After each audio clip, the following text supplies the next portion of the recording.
क्या आप जानते हैं कि मौत का भी एक निशान होता है? दिल्ली के द्वारका में एक बंद बाथरूम, अंदर से आती पानी की आवाज और फिर एक चीख। जब दरवाजा टूटा तो सामने थी गौरव तिवारी की लाश, इंडिया का वो जाबाज इंसान जिसने 6000 से ज्यादा भूतों का सामना किया। वो खुद अपनी ही मौत का रहस्य बन गया। उसके गले पर वो काला निशान क्या था? क्या वो फंदा था या किसी अदृश्य ताकत के हाथों की उंगलियां? आज डरावनी क्राइम्स पर हम उस केस की परतें खोलेंगे जिसे विज्ञान ने सुसाइड कहा था, लेकिन रूहों की दुनिया ने कुछ और ही इशारा किया था।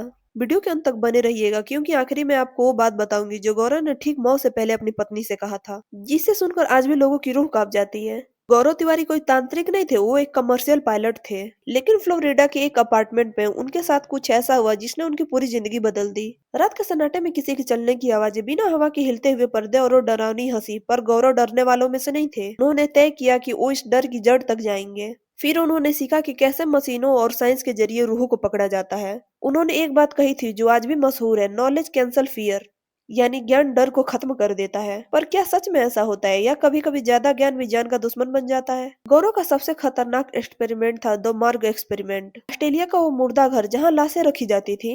गौरव उस मेटल ट्रे पर लेट गए जिसे अंदर ढकेल दिया गया, चारों तरफ सिर्फ मौत का सन्नाटा और ठंडी हवा। उन्होंने वहां अपनी मशीन चालू की। जब वो बाहर आए और रिकॉर्डिंग सुनी तो वहां दो आवाजें थी। पहली आवाज कह रही थी हेल्प मी, और दूसरी आवाज ने जो कहा उसने सबको सुन्न कर दिया। उन्होंने कहा तुम्हें क्या लगता है ये तुम्हारी मदद कर सकते हैं? क्या वो रूह गौरव को चुनौती दे रही थी?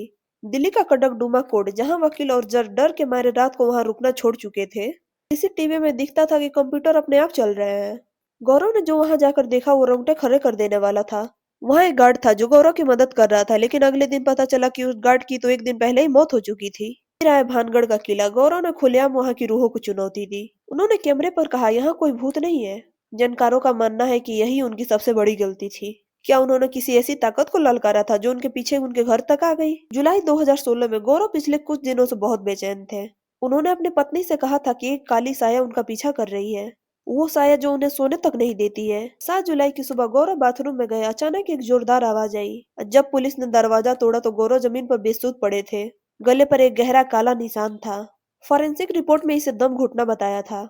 लेकिन सवाल ये है कि एक हट्टा कट्टा इंसान बंद बाथरूम में अपना दम खुद कैसे घोट सकता है? और वो काला निशान क्या था? क्या वो किसी रूह का बदला था? गौरव तिवारी की मौत आज भी एक अनसुलझी पहेली बनी हुई है। क्या ये उनके घर का तनाव था या वाकई में भानगढ़ या जनकपुरी या किसी केस की रूह ने उनका पीछा किया? आपको क्या लगता है? कमेंट बॉक्स में जरूर बताएं। क्या विज्ञान हर सवाल का जवाब दे सकता है या कुछ चीजें ऐसी हैं जो हमारी समझ से परे हैं? वीडियो अच्छी लगी है तो वीडियो को लाइक करें, चैनल को सब्सक्राइब करें। मिलते हैं अगली वीडियो में ऐसी ही डरावनी कहानी के साथ। तब तक के लिए धन्यवाद।